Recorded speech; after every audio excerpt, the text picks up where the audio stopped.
Like this hot, beautiful, gorgeous, fierce girl in like 60s spy attire just pops out of the machine like a dream come true. And I'm just sat here like, oh my god, what's happening next? Hi everybody and welcome back to my booktube channel, Books with Leo. And today I'm here with a recent favourites video. I'm in a different setup once again. Oh my god, so many different setups. So welcome back to my channel. My name's Leora and I talk on here about books. And yeah, today's video is just going to be a cozy video, so grab a cup of tea and maybe a little snack and just, yeah, settle in because I'm going to talk about some of my favourite books that I've read the last month, I guess. I don't think I'm going to be doing an October wrap-up because I've just noticed that doing monthly wrap-ups really stresses me out, and I do wrap-ups just whenever I want to, but if I already know I'm going to do a wrap-up at the end of the month, I'm just so busy all the time with like, oh, I have to read enough, I have to read stuff I can talk about for my wrap-up, and that's just stressing me out and that's not what I want. So I've decided to just make a little video today where I sit down and chat with you guys about just my faves that I've read or that I'm currently reading, instead of like pressuring myself to do a wrap up where I read like I don't know how many books. So yeah. It is the 29th of October. It's almost Halloween. I'm so excited. I love Halloween. I don't have anything planned, but I mean, because you know, COVID, but I just really enjoy Halloween and yeah. I'm just excited that it's that season.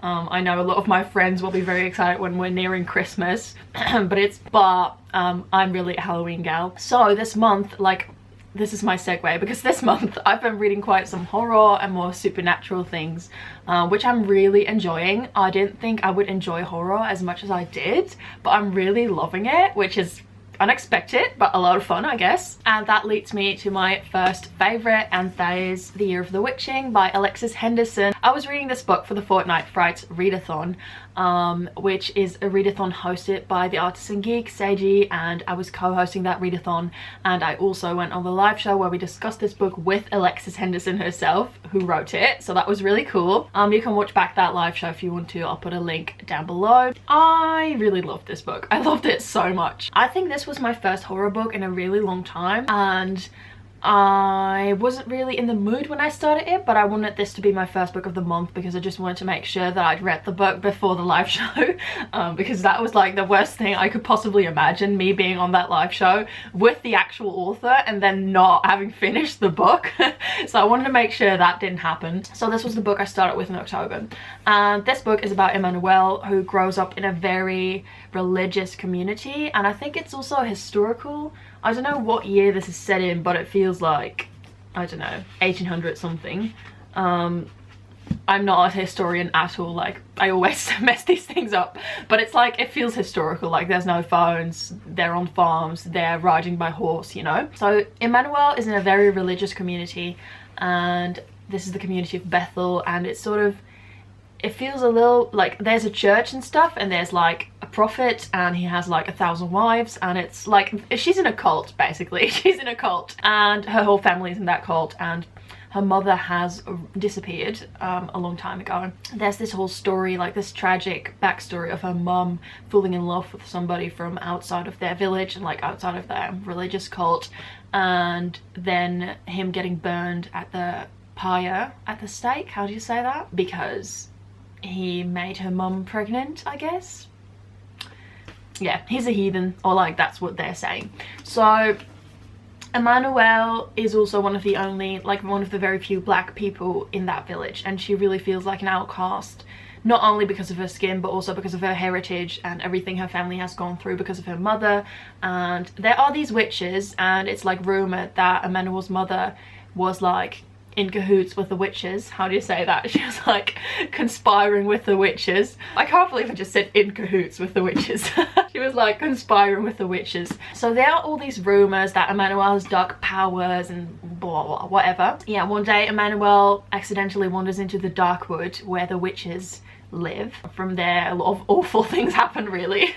This is really a story. It's like very coming of age mixed with feminism, and it's really, I felt it was really about overcoming patriarchy and finding your own morals and like challenging what is good and what is not good, and like grey morality. There were a lot of great themes in this book. One of my favourite characters was Ezra, who's the prophet's son and who's like a bad boy.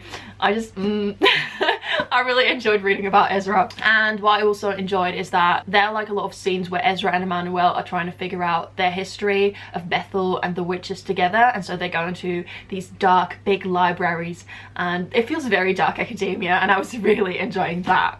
So yeah, this was really great and I loved it, and it's one of my recent favourites. Another book that I've really enjoyed lately was Vicious by V.E. Schwab. I have never really felt interested in reading Vicious or Vengeful because all of the V.E. Schwab books that I've read so far felt slightly underwhelming to me.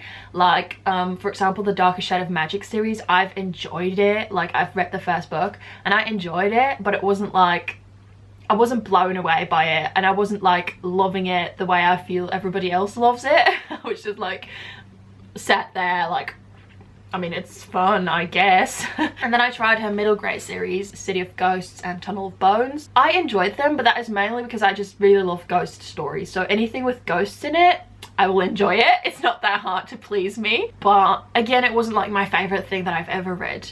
But Vicious, oh my god, I loved Vicious. It's basically about the becoming of a villain, really. It's a story about how someone becomes a villain, and it's really like a sort of character study, I feel like. So V.E. Schwab was trying to explore being a villain and how somebody becomes so evil, and like background stories, and it's just, yeah, it's really interesting. It's very dark academia as well. There's a theme going on here. Vicious is about two boys, two brilliant, beautiful, evil, obsessive boys, Eli and Victor, and they are in college together at university, and they live in this world where EOs exist, extraordinaries, and those are people with special powers, but like it's rumored that they exist, you know, and strange things happen, so people know there's something going on, but it's like not a sat fact. Like not everybody accepts that EOs exist. And so Eli, for his thesis, is going to research EOs, and Victor has been jealous of Eli for a very long time. It's a very toxic relationship. Victor's kind of jealous of this thesis idea, and he kind of wants to get involved, you know, he wants to insert himself in the research, and he wants to be ahead of Eli, mostly of all things. And so he comes up with a plan for them to become EOs, and he wants to go first, of course. From there it goes, and then we also read Victor when he's just escaped out of prison 10 years later, or 20 years later, like a lot of years later. So yeah. There's a big theme of like murder in this book, which I didn't expect, but I love true crime things and like books with murder and thievery in them. Not sure what that says about me, but I just really enjoy reading about things like that. And in this book, basically I think the first 200, no, that's not true. I think like the first 50 pages, I was so sure I was going to DNF it because I was really hating it, which is really weird. Like that doesn't happen to me a lot, where I hate a book and then I love it. Most of the time when I'm reading something and I'm not enjoying it, then I just keep on not enjoying it. But with this, all of a sudden I was really loving the book, and I was like, I couldn't put it down anymore. Not sure what happened. I just know that in the beginning it felt really dark, and I'm such a sensitive egg. I just can't handle dark things sometimes. It just left me in such a dark, brooding mood that I wasn't really looking for.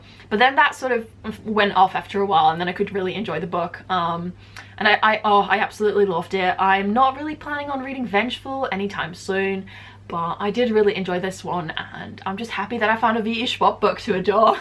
Yeah, I guess that's that. I would recommend you to read Vicious because it's really good. Also, if you're a writer or like an aspiring writer, this book is so inspirational in terms of like character development and character study. It's really well done, so really enjoyed that.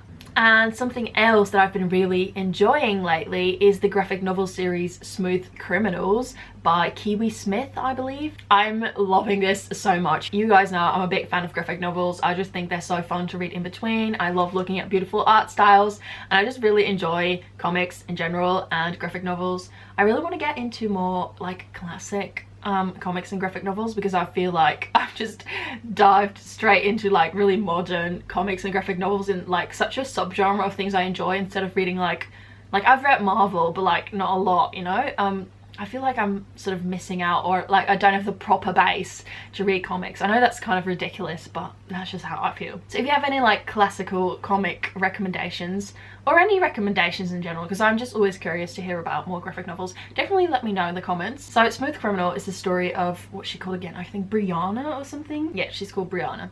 It's the story of Brianna, who is a computer geek basically, and she's really good at hacking and stuff like that. And she works at a computer lab, and she's got like a little bit of a god complex, if you ask me.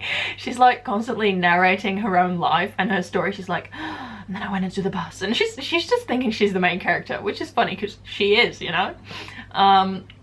I feel like this story is also, this graphic novel series is so self-aware, and I really enjoy that. And it also has really retro comic vibes, which I'm loving as well. The aesthetic is super pleasing. So she's a hacker, and one day they want her to clean up an old computer lab at the university she works at. And she's really annoyed with life and everything. And then she cleans this computer lab, and she finds this really weird machine that is like from the government, and so there's obviously some secret service stuff happening there. And unlike any normal person, she doesn't back off. No. Brianna's like, oh, let me just investigate over here. And she goes to look at the machine, and then all of a sudden this lady pops out of the machine, like this hot, beautiful, gorgeous, fierce girl in like 60s spy attire, just pops out of the machine like a dream come true. And I'm just sat here like, oh my god, what's happening next? It like, the story had me. And yeah, I think I'm not going to dive in further, but I think these two ladies are going to commit a lot of crimes, and it's going to be great. So I've just read the first volume, and I can't wait to dive into more of them. They're all on Scribd. If you want to read some graphic novels or try out Scribd, I have a link, and with that link you can get a trial for 2 months for free, and you can try out Scribd. So I'm really enjoying Smooth Criminal, and I can't wait to read the next volume. And yeah, what I also enjoy about doing a video like this instead of a wrap-up is that I feel like I can talk so much more in depth about different types of things I'm reading, instead of feeling like I have to talk about everything I've read, even though sometimes you read things and they're like underwhelming, or they turn out to be problematic afterwards and you don't really want to give attention to them. But then when you do a wrap-up, you sort of have to, and it's tiring. It's just tiring to talk about things you didn't really enjoy, I guess. Another book that I listened to on audiobook is Night Books by J.A. White, and I really enjoyed that too. That is also definitely a recent favourite. I started listening to this book when my sister was with me, my place in Rotterdam. My sister was with me for like half a week, and we had the best time, love you. And we started listening to this audiobook together, which was really fun. I've never listened to an audiobook with somebody, but it was a really great experience. I really want Julia to be in a video with me, by the way, so yeah.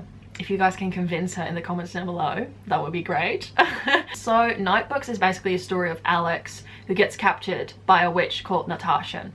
And Natasha's already captured one other child called Jasmine. Jasmine's the best character in the whole book, I guess, next to Alex. Natasha's really a hysterical witch. She's always screaming, and she's always angry about literally anything.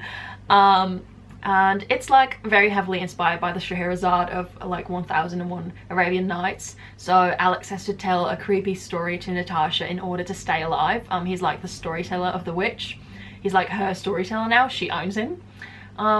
And Natasha lives in his apartment building. So he got captured inside his own apartment building. And her apartment is magical, and it has like all different rooms, and it's moving. It's got like magical places inside of it. It's got a big library, a big botanical magical garden that's like glow in the dark, and there's like all these different situations within the apartment, and it's really cool. And then we also have the magical cat, which is Natasha's familiar, called Lenore, who's also a fantastical, sassy character. Yeah, this is just a very creepy, it's like middle grade horror, because there's definitely like some insect horror happening, and all the stories that Alex tells are really creepy as well. It gives me big Coraline vibes. I'm sorry, I'm comparing everything to Neil Gaiman. Anyway, it's just, yeah, it was definitely more creepy than I anticipated, but it was really great, and the scenery was so vivid. I think G.A.Y. is really good at describing situations and like scenery and building that atmosphere. and it was so lovely to read about and so spooky and creepy at the same time, and it was perfect for this season. So I definitely really enjoyed that read as well. Okay, now one final book is the book I'm currently reading, and that is Crescent City by Sarah J Maas. Oh my god, who is she? She's reading Crescent City. It's crazy. So I bought Crescent City when my friend Karina was raving about it, and I never got around to it, and I'm reading it now. Go me. This book is about Bryce, who lives in a magical world full of fae and elves and sprites and monsters, werewolves, vampires, and it's really, it feels like classical fantasy all blended together. And I love the way Sarah J Maas writes. It's like so light-hearted but so full of wonder at the same time. I've read the first book in A Court of Thorns and Roses, and I've not read on in that series because I just couldn't. And I don't know, it's kind of cheesy sometimes the way she writes. I think I think we all know it's maybe not like state-of-the-art writing, but at the same time, like, I think it is, and it's so enjoyable, and that's a great quality to have as well as a writer. So but I know this is a really popular book, a lot of people love it. I'm on page 65 right now. I'm going to be diving into a few spoilers, so if you haven't read it, I think you should skip this part if you do still want to read it. I'm just at the part where Bryce finds Danica murdered in her apartment, and I'm so upset because I was really enjoying Danica as a character, and I was like getting ready to be with like Bryce and the Pack of Fools and Danica for the rest of the book, and then they all got murdered. I'm like, what are we doing? Is this Game of Thrones? I was not ready for everybody to be murdered. I'm mad about it. I am really enjoying the book, and I can't wait to read on further. I'm going to my parents in a bit, so I'll be on the train for a long time, and then I can read more, and I'm really excited for it. Okay, so those were some of my favorite recent reads I wanted to talk about with you guys. I really hope you enjoyed this video and got some reading recommendations out of it. Definitely let me know if you enjoy this type of format of video. And yeah, I'll see you guys in my next one. Bye!